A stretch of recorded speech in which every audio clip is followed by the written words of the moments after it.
What happens when you say, look, God owes nobody salvation. He could have damned all of us. That is true. It's formally true, right? The problem is that it gets back to the caricature issue, right? In relationship to justice, God could have damned every human person. True. Does that mean God could have damned every human person? Right? Maybe I should just leave it there and you should discuss it in your small groups. Right? And the answer is no, because there is more to God than his relationship to justice.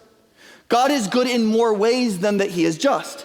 And because God from eternity past has been merciful, it was never an actual possibility that everybody would be damned. Right?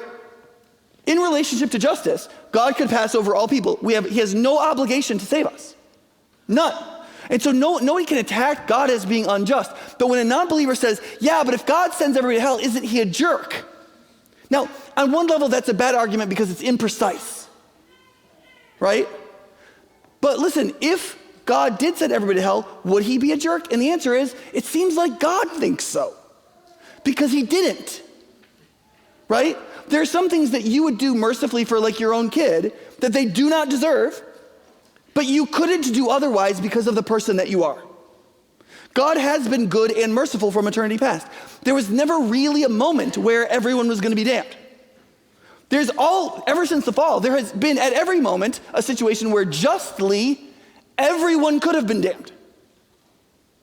But there was never a moment where everybody was going to be damned because God was always God. And he was always more than a just person. He was always also a merciful person. He was also one who contrives for the good of all. He was also one who cares and has pity on those in need. He's always been that person. And that part of his personhood was always going to jump forth. Thus, some reckoning of salvation was always going to happen and is happening. Does that make sense? And when we don't know that, and we don't share that, and we just say God could justly damn everybody, which is true, we are characterizing Jesus for a punchline, but there's another joke in which he's not just the just one, he's the merciful one, which has a totally different punchline. Does that make sense? One of the reasons I bring this up is because recently, like the YouTuber Rhett, who was like a crew guy and like lost his faith, he said that was one of the biggest things, like God was a jerk. Like if God created people and then elected some and just didn't care about everybody else and sent them all to hell, then God might be able to do that, but isn't he a jerk, right? Yeah, I mean, if you don't understand the tension of God's simultaneous justice and mercy, then yeah. And if you understand election to simply be that God arbitrarily chooses some of all that would otherwise be damned, only to demonstrate he has the right to pick some and not others, then yeah, I think that's a very ugly view of predestination. I don't think that's the biblical view. Even in the most straightforward place where Paul, I guess I am preaching on predestination. Even in the place where Paul most strenuously preaches about God's absolute sovereignty in predestination in Romans chapter 9. You know how he starts the thing where he's like, if he makes some for good purposes and some for bad purposes, like, who are you to talk to God? You know the very first thing he says in that argument is? He says, what if